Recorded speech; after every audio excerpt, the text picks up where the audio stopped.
The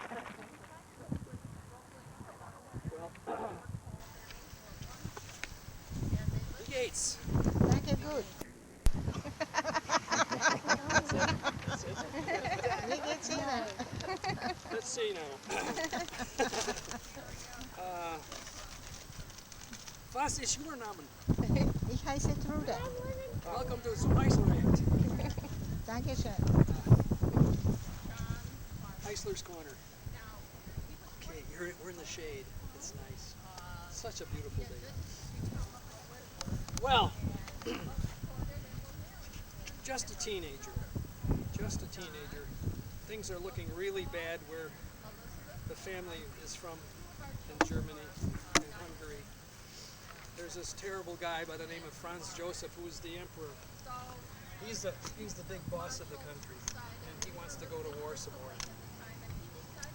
We can hardly feed ourselves, and we can't get work. Any place is better than here. And I'm reading a letter from Brother George that there's work in this place in America. And it's called Crystal Lake. Come here and I'll find a job for you. So, the heck with Franz Joseph. I'm getting out of here. I get to the village, the city of Bremen.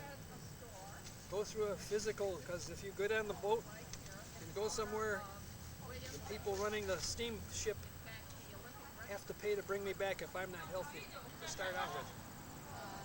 So, I pass the physical in Bremen, get on the boat, and I don't go to Ellis Island like so many people in New York. I go to the port of Baltimore, Maryland. Thousands of my countrymen go there over the years. Lots of them stay, and so there's quite a group of people who can speak German in Baltimore, Maryland. But I'm not going to stay. So with the help of the folks that are there, I find myself on the right train going all the way to Chicago, and then from there to Crystal Lake. I get off at this building, and it says Crystal Lake, right? It's the train station. How do we say Bahnhof? And somebody says, I'm not in Crystal Lake. I'm not in Crystal Lake, and it says Crystal Lake on this building. Something's wrong. Something's wrong. So I walk across the street and find somebody, and they say, no, this is where you get off for Crystal Lake. That man over there in that horse taxi, and that lady, she has a little bigger one. They can take you to Crystal Lake. Well, I have no money. I will walk. Mrs. Cadwell says you can walk because you have to have money before you ride. And I go knocking on the door of my brother George's house, and it's on a big street called Highway 19. We know it as Highway 14 now. Very close to a curve in the road where another road comes in, and they call it Virginia Cutoff Road. And I knock on his door, and he was quite surprised. So he feeds me and wants me to tell him all about everybody back home. But he says you need a job. So he takes me to the lake the next day, introduces me to the foreman, and I get a job out on the lake in February of 1908. And if anybody knows what that's like around here, that's about the worst place you can be when it's windy and cold and frozen. And you don't speak English, but they show you what to do, and you have to keep moving or you'll get very cold. Maybe fall in the water here and there, because there is water. When you cut the ice away, guess what? There's water there. And some of the animals would fall in occasionally and drown, freeze to death. And occasionally a man would do that too. So you had to be very careful. Well, I learned the wrong kind of English out there on the lake. As you can imagine, it's not fun working something that you might hurt yourself doing or freeze doing. and sometimes the worst words come out of men's faces when they're working out there. And as a brand new person to the country, you listen to those words and not knowing exactly what they mean, you want to show off later on that you know a few English words, and that's something later on you're told not to use in mixed company. You don't use those words in front of a lady. Just tough man. So, that was all done in a matter of a few weeks because the ice was starting to melt, and all the machinery and men and horses and everything had to come off the lake because it was melting, getting what they call rotten. The end of the ice season, I found out that I could do some work for a man by the name of Jaster, and he had a nice building on the corner of Route 19 and the extension of Old Division Street. We know it as Pomeroy Avenue now. Big concrete block building. As a matter of fact, some of the timbers in the basement are from an old burned out hotel next door. But anyway, I lasted there for a while because I just wanted to save up some money and get my own tools and go into business for myself. And I heard that there was a couple of fellows that had a partnership in a hardware store in the other community over here in the village of North Crystal Lake in those days. Their name was Senny and Fry, and they offered me some space to put up my tools and work on leather. They also offered some space to a fellow who could fix watches and clocks. His name was Ben Rao. But Mr. Rao stayed, and I wanted my own place, and I found out that there was some space around the corner on South Railroad Street where there was a blacksmith shop. Didn't need all of his space anymore. Mr. Brudigan was his name.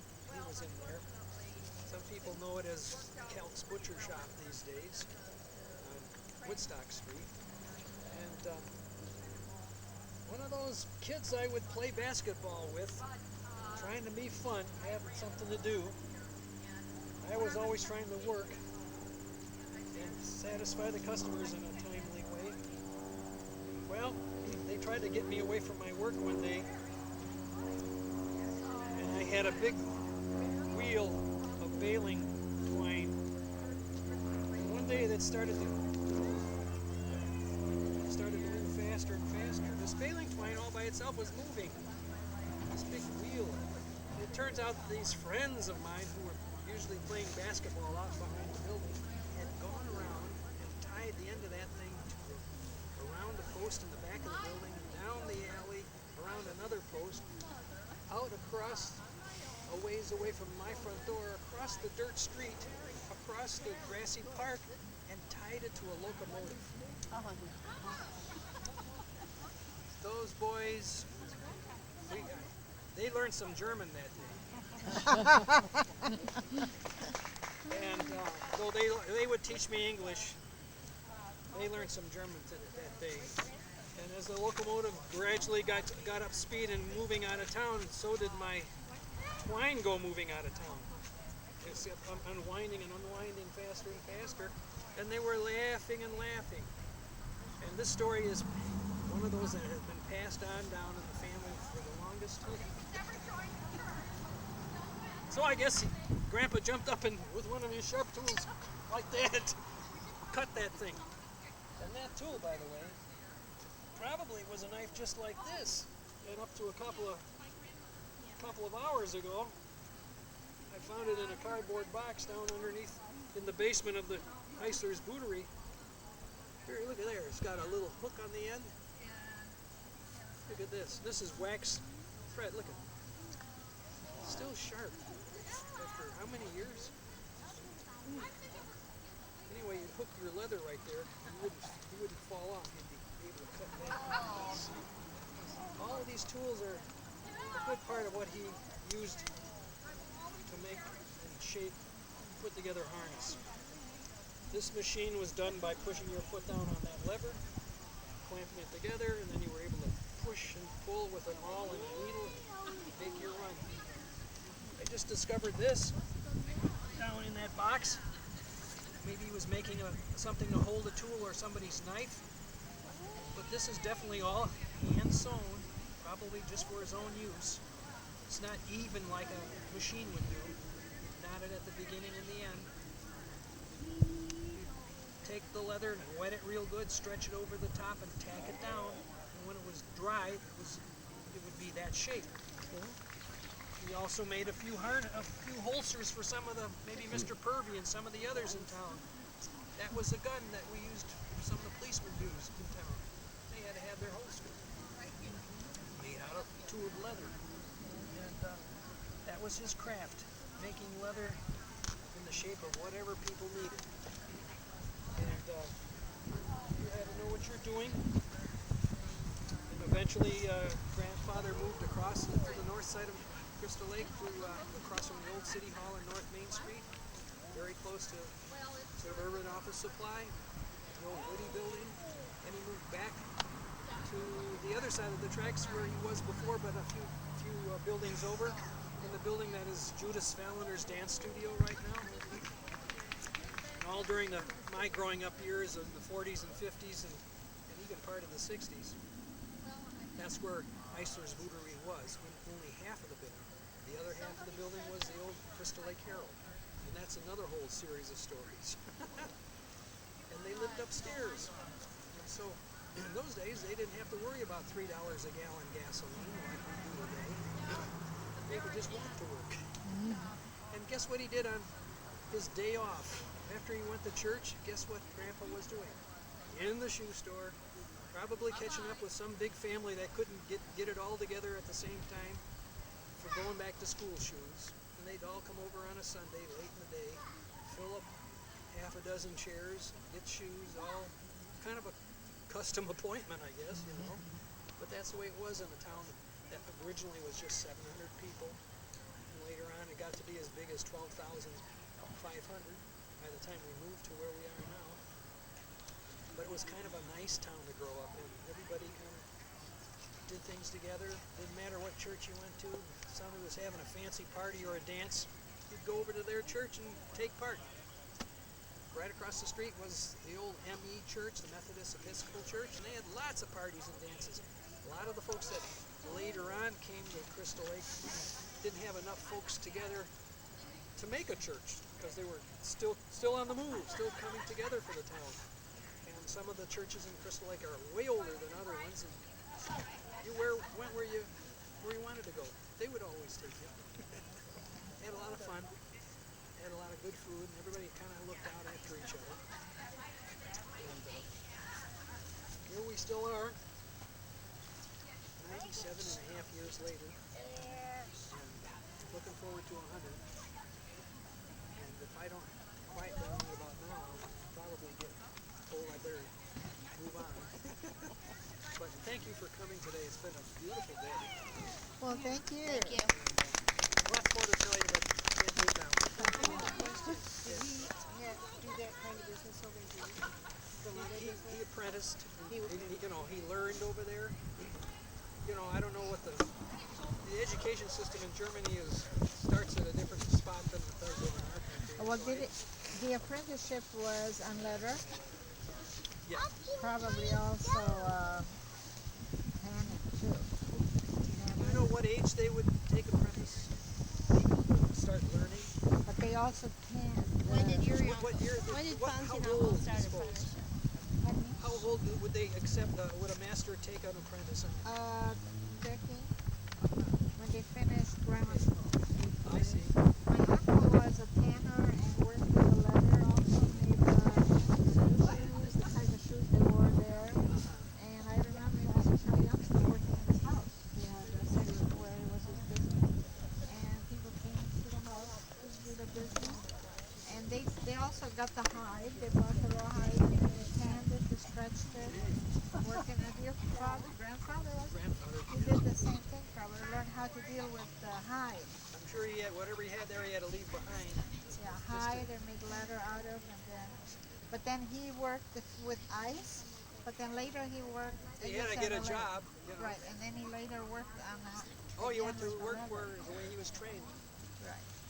Before we leave, do you Move on to the Rao family. So, follow me, group. Okay. Thanks, Jim. These are real sharp knives.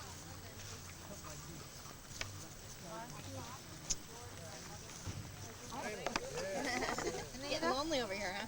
Yeah, sit down. No, there's older people here who can sit down. I'd like to introduce you to Ben Rao and his daughter Lucille. Hello. We finally meet a Rao family. Well, good afternoon. As he said, Ben Rao is my name. And this is my daughter, Lucille. I've lived in the Crystal Lake area for 68 years, since I emigrated here from my homeland country, which was Germany, when I was 17 years old. When I came over the ocean on that long voyage, I had one thing that I brought with me that was very important to me when I arrived in this new land of opportunity. Do you have any idea what that might have been? I was trained in the old country as a watchmaker. What I brought with me was a jeweler's master clock. It was wrapped in a family quilt, and that's what I was going to do when I arrived here. I was going to work in the watch and the jewelry trades, and I did. When I arrived on the East Coast, I learned the language.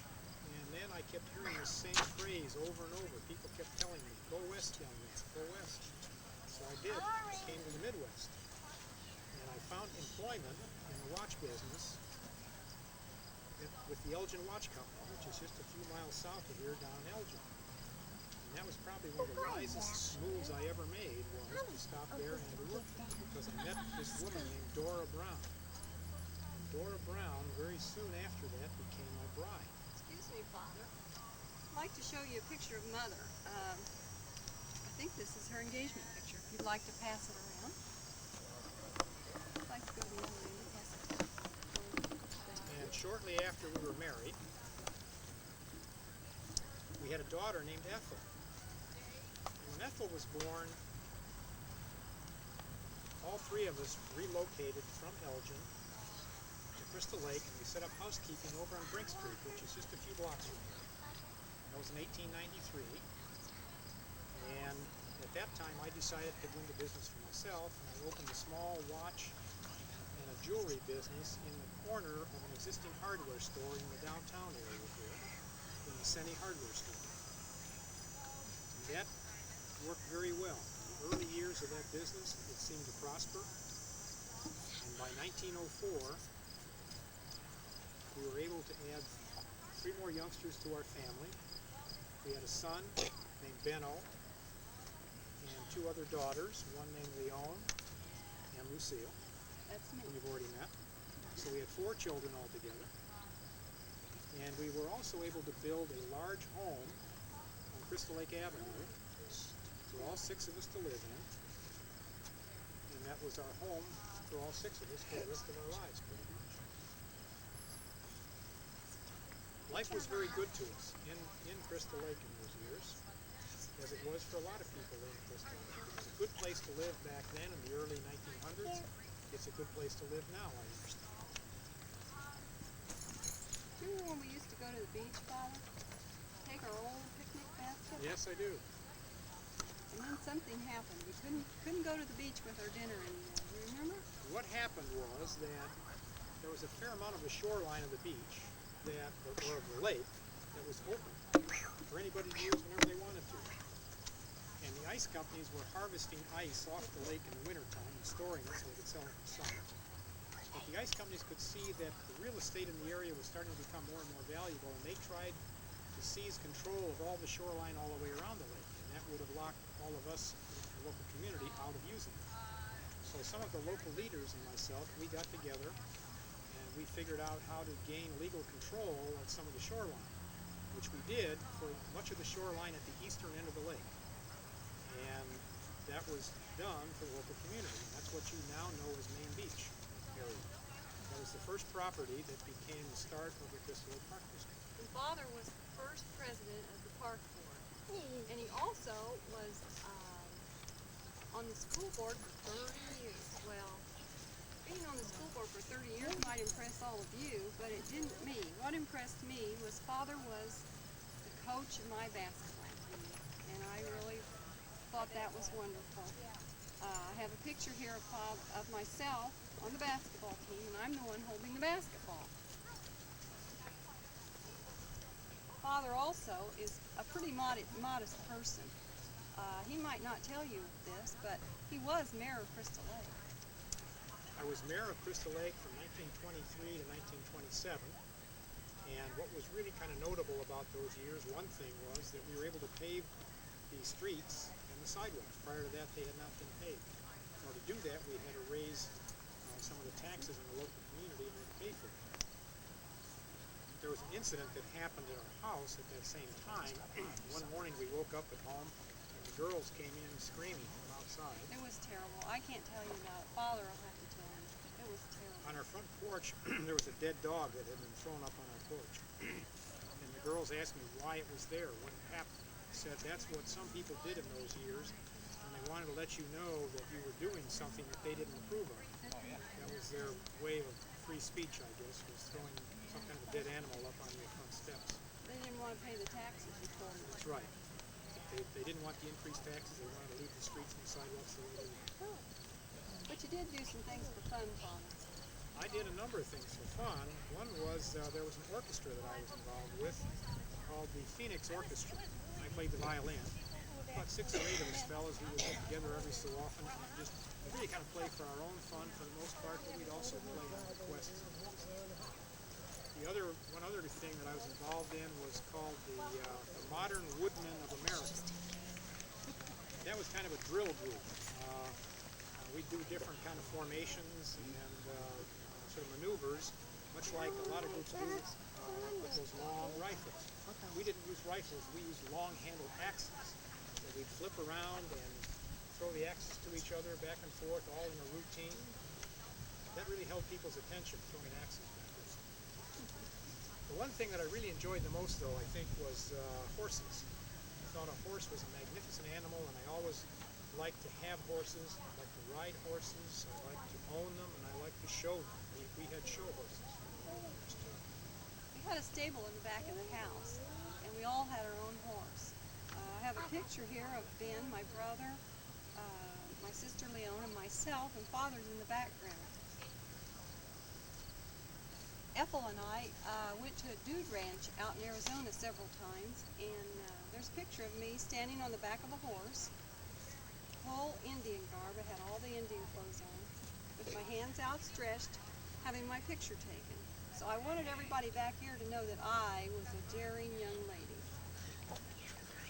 I had other hobbies too. I like to play bridge, and with my sisters and my friends. I also was in a bowling league, and today I've had 5 ladies go through that remember me. They've bowled with me. I also liked gardening. I spent a lot of time in our backyard gardening, and I have a picture of Father on his 90th birthday. And I also like working in the store.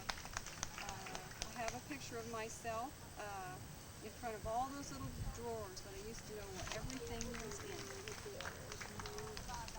When Father died, and then my brother died, and my 2 sisters died, everyone was gone, and it was a big responsibility for me to take on what to do with our estates, since we had no living relatives when I was gone. So I made a will, and I left our estate to the community. I try to follow the teachings of Father and his tradition to give to the community. I think that was an excellent thing for you to do, Lucy. You'd be proud to know that there's a clock right in the middle of town with your name.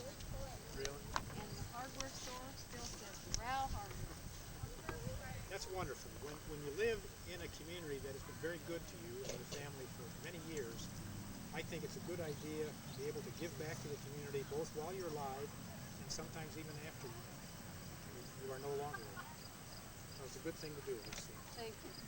Thank you all for coming. Do you have any questions? Enjoy the rest of your tour. Thank you.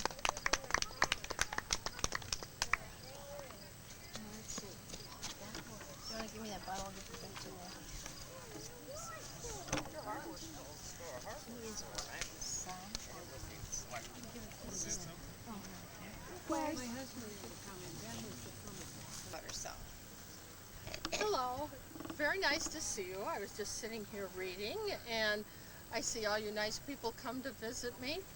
My name is Margaret Strachan Marshall Gracie, and I was born in Peterhead, Scotland in 1868. Well, my mother's name was Catherine and my father's name was George, and sadly the two of them, when I was only 2 years old, contracted smallpox. And both of them died within a short space of each other, and we were left orphans. My brother George and my sister Elsie and I.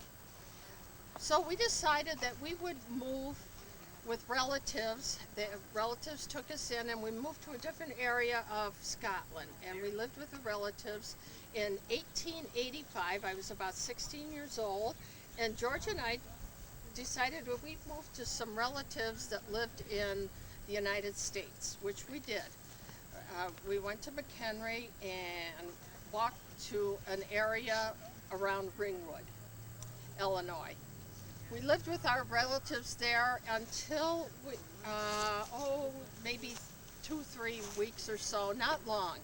And then we moved to some other relatives by the name of Munshaw.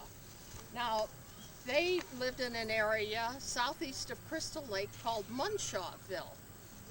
And we lived there actually for a short while. It is an area where 14 and 31 cross. So it's southeast of Crystal Lake. I met my first husband while living there. His name was John Marshall. And John was a widower. He had recently lost his wife, and he was 23 years older than myself. But we ended up marrying, and we had 6 children. John, Wilkinshaw, Elizabeth, and Irene. Unfortunately, we lost a couple children in infancy, which was not unusual in those days. We lost Margaret and Elise. So what happened is we were living in Crystal Lake, and Mr. Marshall said to me one day, you know, we're too crowded in this house. I'm going to build a house. It was 1898, and he decided to build a house on the corner of Paddock and Walkup. And if you go by there today, you will see the house. It's been in the family for many, many years. It was a lovely house. One of the first houses in the area to have electricity and indoor plumbing. So Mr. Marshall was in the hardware business. And his store was right here. This is the corner of Williams and Woodstock Street. And right in where the hardware store was is now a restaurant called the Olympic Restaurant. And he ran this lovely hardware store. He had a little building next door, which there was a tavern in it. In 1903, though, Mr. Marshall was at the McHenry County Fair, and he had a stroke while attending the fair, and he died that September.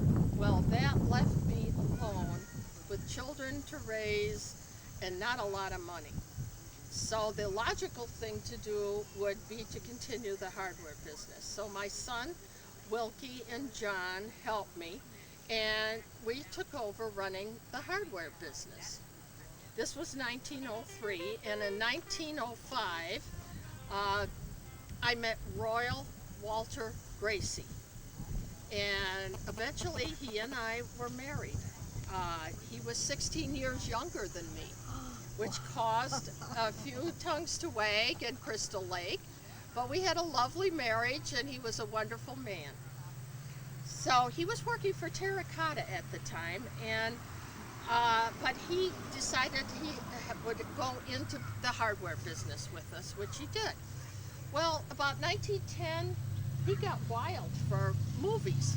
Movies were coming into vogue, and he said, you know, we can make a lot of money showing movies in Crystal Lake because we would be the first. Nobody else around was doing it. So in the top part of the hardware store, we decided we would use that as our movie house. And he got a movie machine. I sold tickets. It was 5 cents for children, 10 cents for adults. And it was silent movies, so we had to hire a piano player. And we would fill the house several times a evening. It was a wonderful business. We were making a very good living off of it. Well, then another person decided to build a movie theater in Crystal Lake, and it was called the Crystal. Well, it kind of ate into our business, as you can imagine. And so Mr.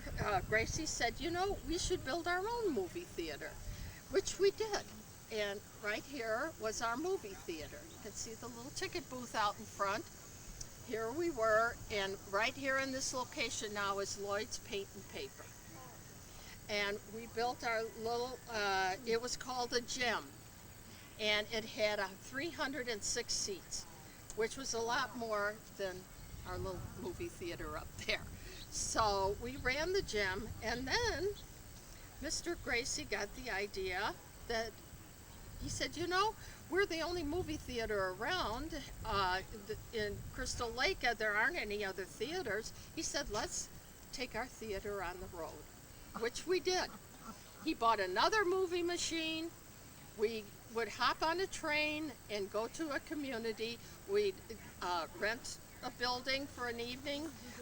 We'd get a piano player and we'd show movies. And that was very, very successful. Barrington especially loved our movies. So we did that quite a while and still kept the hardware store. And by that time, it was probably around World War I when Mr. Gracie decided, you know, I think I will go into the mining business. Well, he went to Humboldt, Nevada, and staked out a mine. He was very, very hopeful that this was going to be a really wonderful thing, and because he heard great reports about lots of silver in this mine. So he was a very careful man, but unfortunately a freak accident took his life. And I was a widow for the second time. So I thought, what will I do to support myself? Well, I decided that what I'll do is just, he in the meantime had rented out the gym when he went to Nevada, and I thought, I'll take it back and I'll run it, which I did. And then some people came into Crystal Lake and they decided, well, we're going to build a movie theater. And they built the El Tovar movie theater in Crystal Lake. And they came to me and said, we want you, Margaret, to run our movie theater.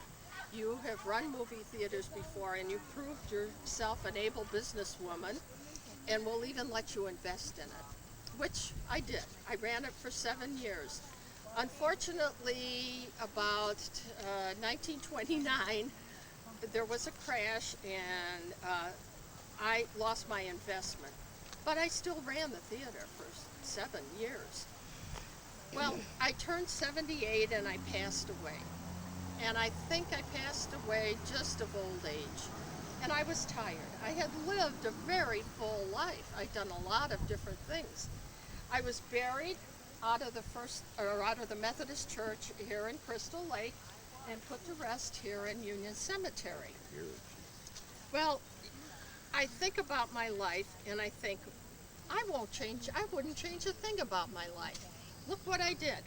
I had 2 husbands, one 23 years older, one 16 years younger. I had 5 living children. I ran a hardware business. I ran the movie business. I was an independent woman of means. What more could one ask of one's life? And thank you very much for coming. I appreciate it. Thank you.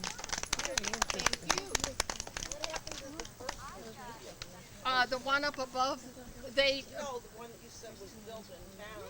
oh, the gem? Gem. Yeah, they sold that and then it was turned into some other business. What Uh, happened to the hardware business? What? What happened to the hardware business? Oh, the hardware business, they kind of went defunct too. Things happened in 1929. Yeah. Well, but it seems like both of your ventures were actually in heavily competitive areas. Yes, Because because Brow Crystal, was around by then. right, and Crystal Lake only had 1,400 people in it by that time. 2 hardware stores and 2 movie theaters. That seems That seems a lot, doesn't it? Yeah, but that's the way it happened. But her great grandson was telling me that Margaret went to the Methodist Church her whole life and was there practically every Sunday, but they never let her join because she was in the movie business and they thought that was not correct for a woman to be in the movie business. But she was buried out of that church, so it was interesting. I'm glad he told me that. It wasn't. It was considered, not a proper occupation for a woman. An example to the community. Right. But she stayed with them anyway. Oh, She yeah. didn't let them discourage her. No, she didn't. She was ahead of her time, wasn't she? Were these children? I've told all the other groups that came before you that I saw people touring the cemetery last year. I was very disturbed. Sundays is a day for church. Sundays is a day for family. But then I started thinking about it and realized that these are friends who are coming to visit families, and so it would all be okay. You can't talk about Sweden without talking about church. Until the late 1990s, the Evangelical Lutheran Church was the state church of Sweden. Beginning in 1850,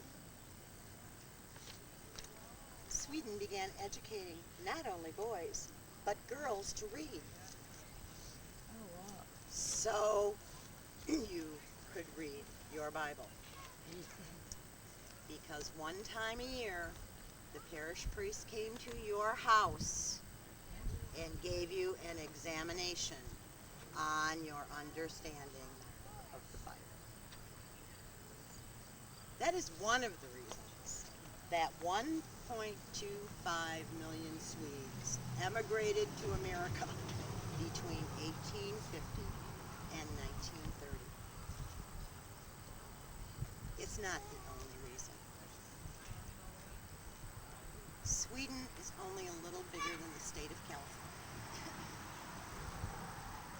It was primarily an agricultural nation.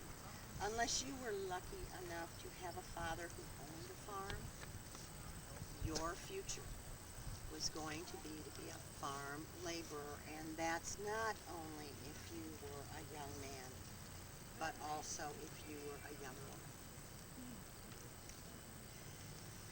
You would contract with the landowner for a year at a time to work, and then the following year you had to find someone else to work for. This could continue unless you were extra lucky and were the oldest son, and when your father died, maybe your father had the tenancy rights to the house where you were born, and then you could live in that house with your family. There was no future. I was very lucky. You see there a picture of, I'm standing in the middle there. That's my mother and father seated on either side of me. My mother and father were both born into extremely poor families. But my father decided that he wasn't going to have a life that was solely being a worker, and he found a way to learn how to be a brickmaker. And he became a master brickmaker, and eventually he became the superintendent of a brick factory. So our family probably is what you could call today upwardly mobile. My mother's story is sort of the same, but it's sadder. She was born in 1840, and she was an illegitimate child. In Sweden, She was what? an illegitimate child. In Sweden, it was against the law to have an illegitimate child until 1864. My mother's mother went to court to try to prove who the father was so she could get some support for this daughter of hers. And the court ruled against her, and she had to pay a fine. My mother's mother died when my mother was only 10. My grandmother was 38 years old. So my mother's mother, my grandmother, was raised by her grandmother until my mother got old enough to go work and also be a farm contracted laborer. But she didn't want to settle for that too. She became a midwife. Independently, both my father and my mother moved to Landskrona, Sweden. Landskrona is a city in southwestern Sweden. They met, they married, they had 7 children. As the oldest child, I had some privileges. I had some of the finer things. I learned how to play the piano and the organ. But there was no future for me and my siblings in Sweden. So in 1887, when I was 17 years old, I emigrated to America with my next youngest brother, who was 16. And we came to Crystal Lake. We came to Crystal Lake for the same reason that many immigrants came to certain places. There's an unmarked grave here. Charles Lendicrona was my uncle. Charles Lendicrona had emigrated probably about 1870 to Crystal Lake. And if you look right across the street, kitty corner, you are looking at the 14 acres of land that Charles Lendicrona owned. I came to my uncle and I got a job at the Doles as a lady's maid. And it was at the Doles that I met Andrew Pearson. Andrew also came from southern Sweden. He had immigrated in 1884. We married, and you can see a picture there, in 1896. I'm wearing Andrew's wedding band. If Andrew had stayed in Sweden, his annual income probably would have been $38 a year. Been what? $38 a year. By 1896, when we were married, he had purchased a home on the corner of King and Pearson Street.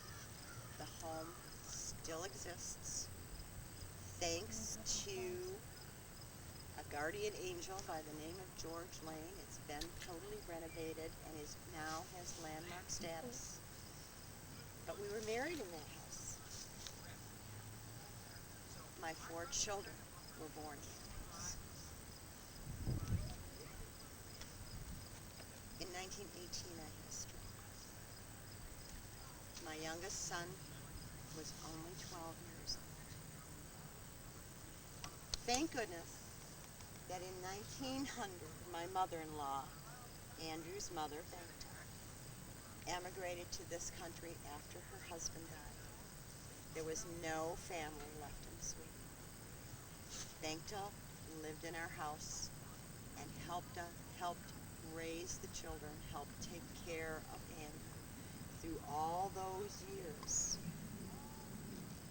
After my stroke, I never walked. Even though I had taught many immigrants how to speak English, after my stroke, I never spoke English again. I could only speak Swedish. I died on Armistice Day, November 11th, 1924. Andrew was able to live in that house until 1954, a year and a half I thank those 4 children of ours who made sure that there was either friends or family living with him at all times. He lived there till he could no longer negotiate the steps, and then he moved in with my daughter Alice. After Andrew's death, the family remained in the house until 1960, when the house was sold. I have special permissions here to get out of character. I'm Janet Pearson Everton. My father is Stanley Pearson, the youngest son of Andrew and Emma. We read headstones and we have dates and we think we have some information, but sometimes there's a lot more information than we suspect. Although I'm Stanley and Gertrude Pearson's oldest daughter, I'm not their oldest child. 2 years before I was born, in 1942, they had a stillborn son named Thomas Andrew Pearson. My brother Thomas is buried in the grave of his grandmother Emma. And so we have 3 generations here of Simonsons and Pearsons. It made it extra special for me to be able to participate in this because I never met my grandmother. She died 20 years before I was born. But what I did get to do is from 1947 until 1960 live in the house at 263 King Street and live all those years with Andrew. And so I appreciate the fact that all of you, in addition to going to church, came here to hear a little bit about our Pearson story.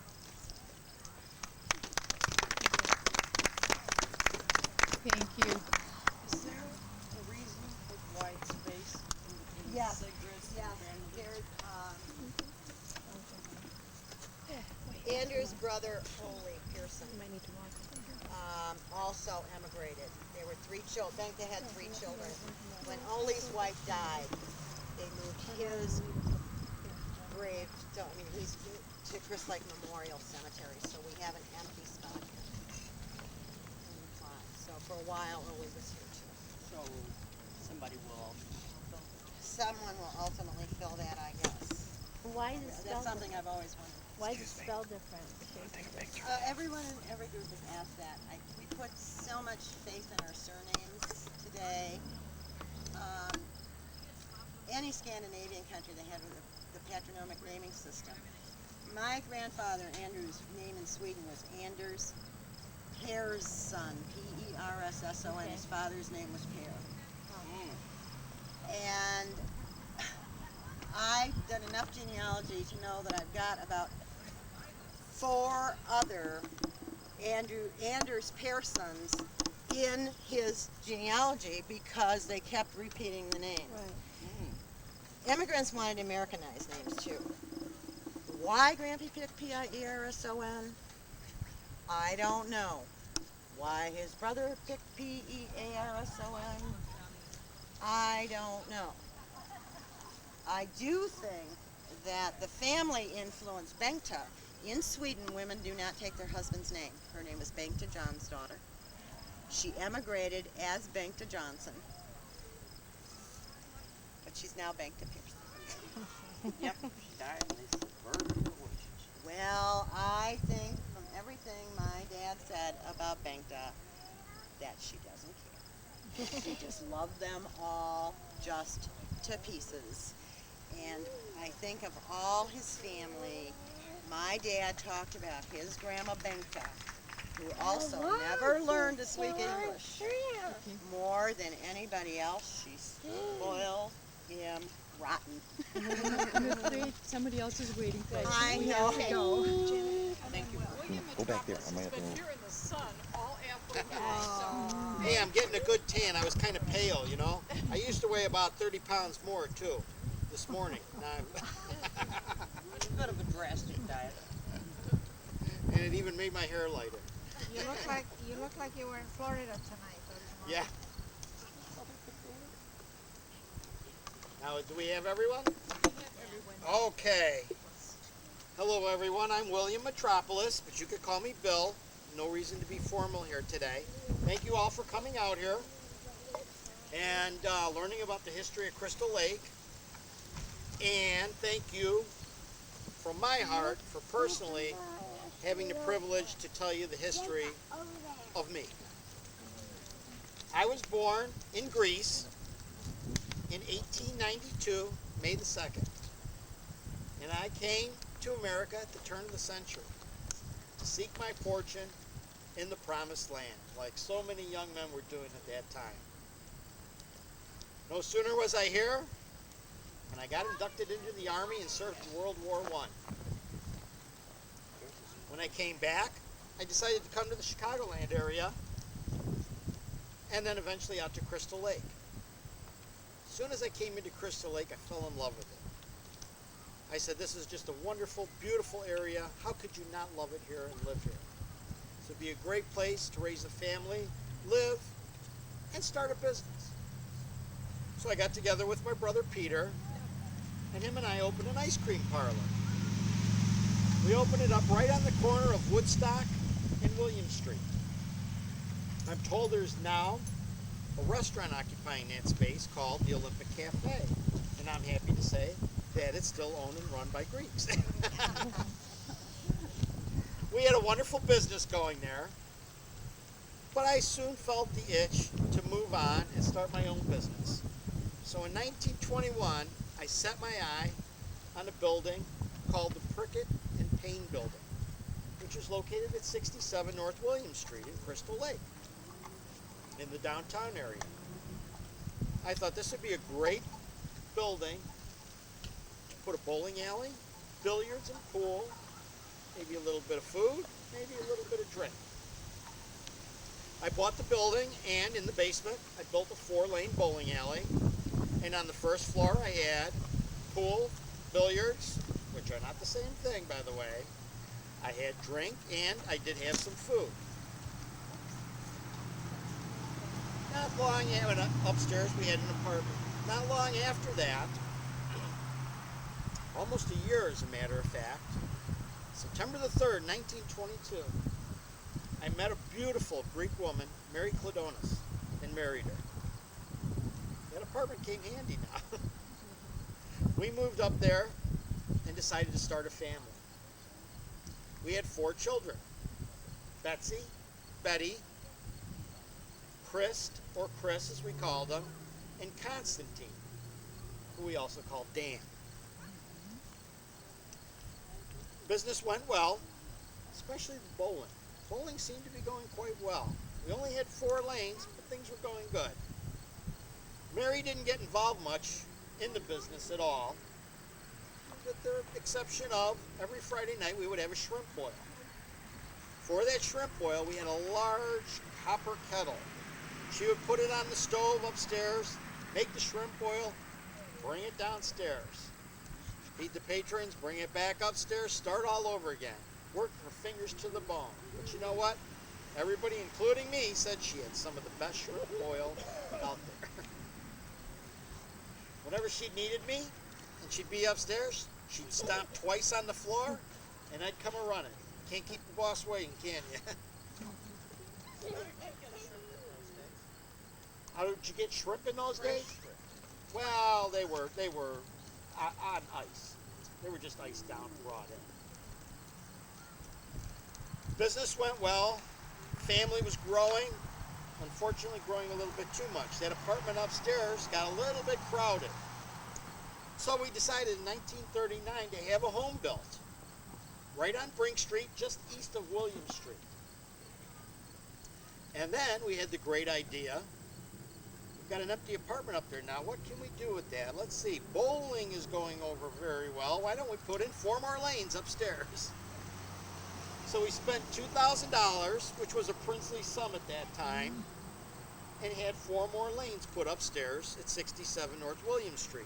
So now we had bowling in the basement and a shooting range, bowling upstairs, billiards and pool on the first floor, along with eating and drinking. We had a beautiful frame house built over on Brink Street. Things were looking good. Now, it's getting into the 1950s. My daughters are getting married. One of my sons gets married. Dan marries a beautiful woman, Marilyn. My daughter Betsy marries a gentleman named John Mozak. My daughter Betty marries a gentleman named John Contos. Now, I've got two son-in-laws named John. How am I going to keep them apart? Well, John Contos is a little bit taller than John Mozak, so we decided to call him Big John. John Mozak's a little bit shorter, so by default, we'll call him Little John. Now, things are changing in the downtown area in the early 50s. A lot of the homes that are there on Brink Street are now changing into businesses. So we decide, let's have the house lifted. We bought a lot at 40 South William Street, had the house moved, placed over there. But now we've got an empty lot right there on Brink Street. What can we build there? I don't know, maybe a bowling alley might be a really good idea. So in 1956, we opened up the Metro Bowl. To this day, it still stands there. My two son-in-laws, Big John and Little John, help me run it. We advertise it as good family fun entertainment in a cool, air-conditioned setting, which was important because at that time, not a lot of businesses had air conditioning. It was a little bit warm. You get out in that hot Crystal Lake sun, you want to cool off with your family, go to the Metro Bowl for some bowling in a nice, cool, air-conditioned spot for some good family fun entertainment. So we went on to that. Whole family were avid bowlers. We all bowled quite a bit. Matter of fact, my daughter Betsy was here earlier today. 82 years old. She belongs to 2 leagues, bowls all the time. That's probably why she looks so fantastic. I've got an old scorecard here for one of the leagues that I belong to. As you'll notice on here, though, my name's shortened up a little bit because we couldn't fit it all inside this little box. But there's a couple of notable Crystal Lake characters, as we want to call them, on here. Mr. Bacon, at one time, was the president of Home State Bank. Mr. Fogel owned a farm store. And Mr. Tober owned a men's clothing store, which was at the corner of Brink and William Street, which is now, I'm told, a woman's clothing store called the Clothes Gallery. And at my old business at 67 Williams, it's now a place called Wickham Interiors. Here's an old bowling shirt from the Metro Bowl, downtown Crystal Lake. Metro Bowl is still owned and operated by the family. My grandson, Jim Contos, still runs it to this day, and he runs it in exactly the same fashion as I ran it for good family entertainment in a cool air-conditioned setting. And I might want to mention, too, I happen to mention this to every group, I'm very proud of this fact that I did have a 300-game bowling once. So I considered myself a pretty average bowler. Oh, and we did go to, this is another kind of an interesting little tidbit. We did, several gentlemen and myself went to a bowling tournament once, and we did win, but we did not receive a monetary prize. Instead, we won, I believe it was a year's supply of Wheaties cereal. Breakfast of Champions. Does anybody have any questions? Anything? Anything they'd like to add? Any memories they have of the Metropolis family? I hear 4 lanes were brought down to the newer bowling alley from the Okay.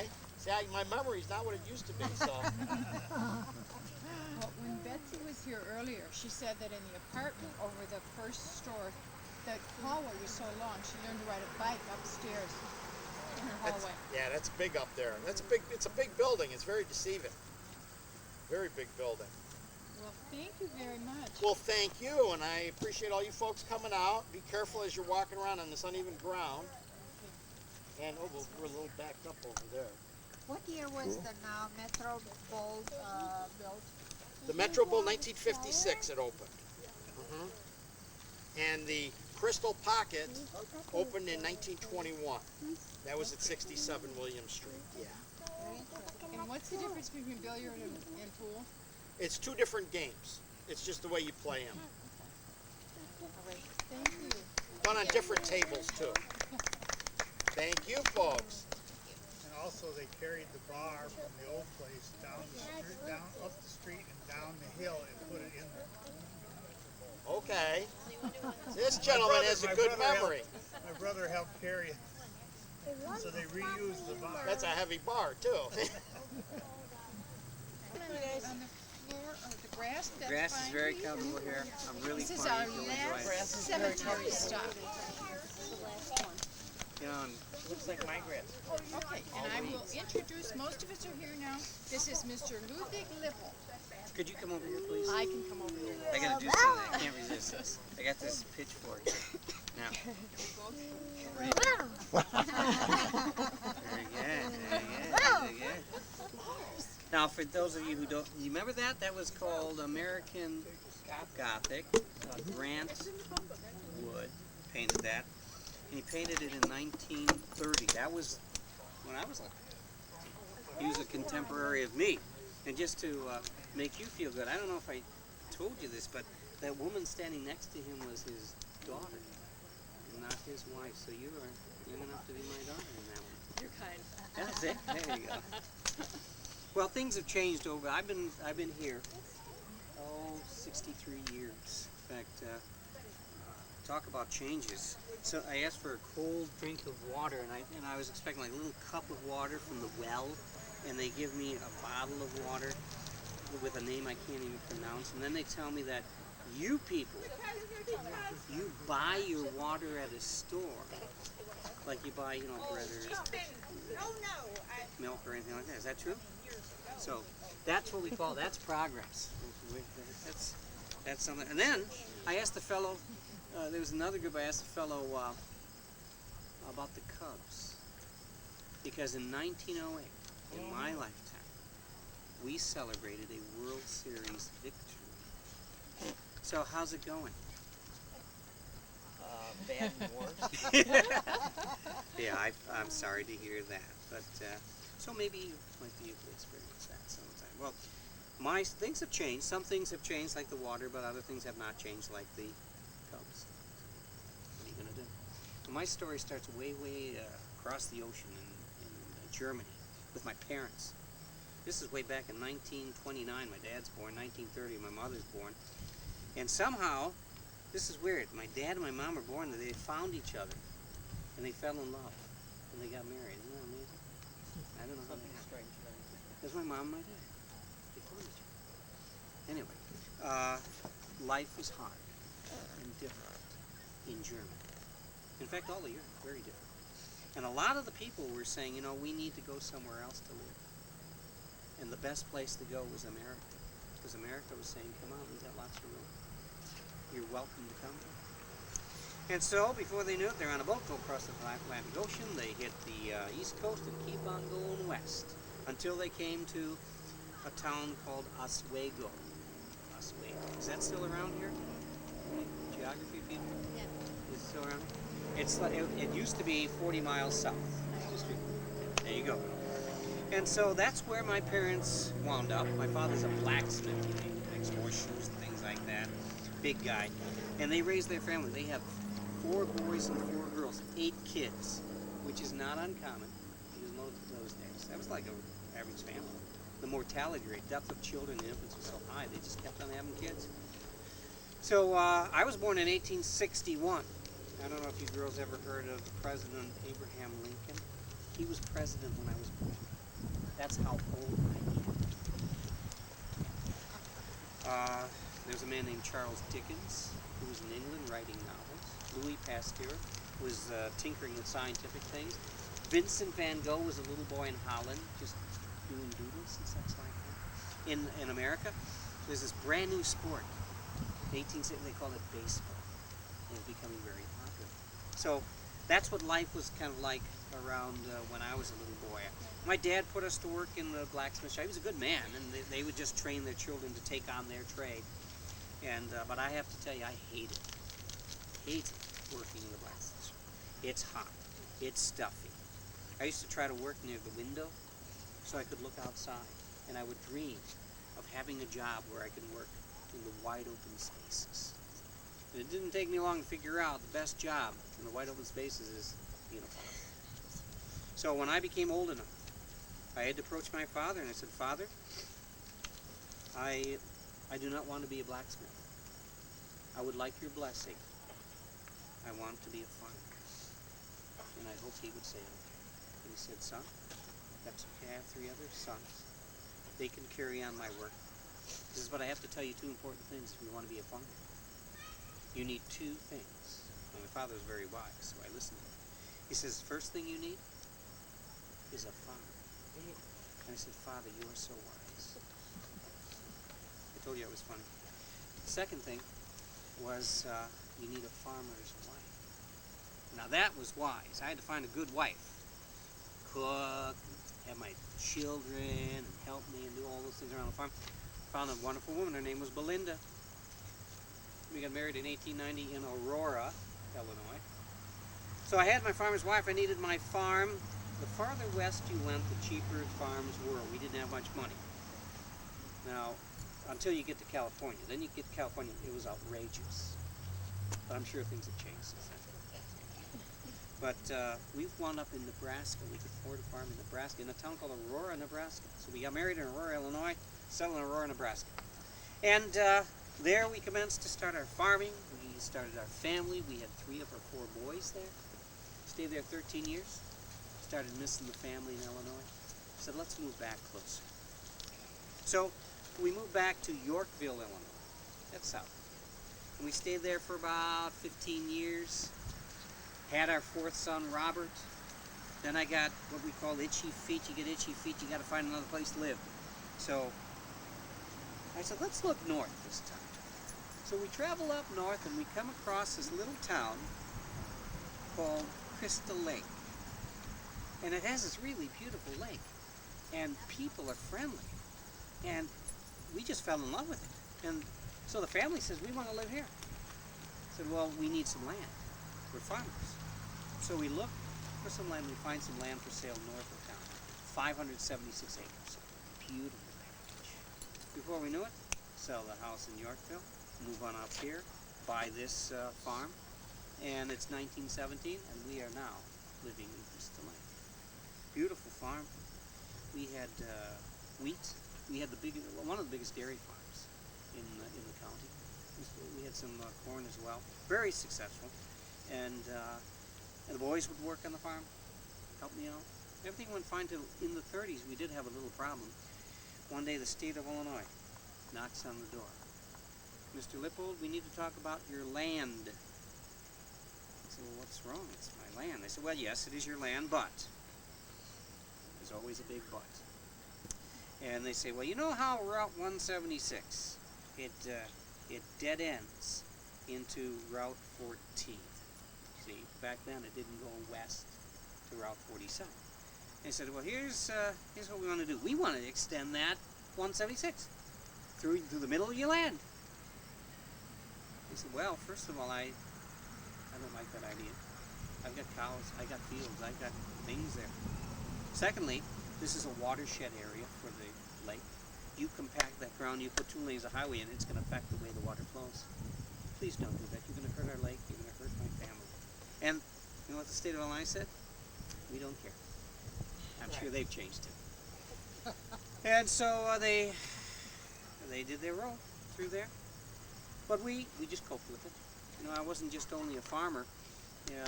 When the Crystal Lake High School decided to have a school board election for their first school board, I thought there's a chance to be part of the community, help the community. So I ran for election. I'm elected. I served for 18 years on the school board. When I retired, they give me a nice plaque. I was very proud of that. I used to say, you could never do enough for our public schools. And nowadays, what do people say? The public schools can never do enough for you. What has happened? But at any rate, the 4 boys, out of my 4 boys, 2 stuck with me in the farming. The one boy, he worked for the Public Works company, that's Commonwealth Edison, he went to work there. Ralph, he wanted to drive big trucks, so he got himself a big oil tanker, and he started a business in Ridgefield, an oil transportation business. But Everett and Hallie, they stayed with me. They got married, raised their families. We worked the farm together. We lived off that one farm, 3 families. Then came 1942. That's when I fell ill. I was like a farmer up until I was 81 years old. Then I pass away. Belinda passes away in 51, about 9 years later. And so here we are. We used to have this big, beautiful farm.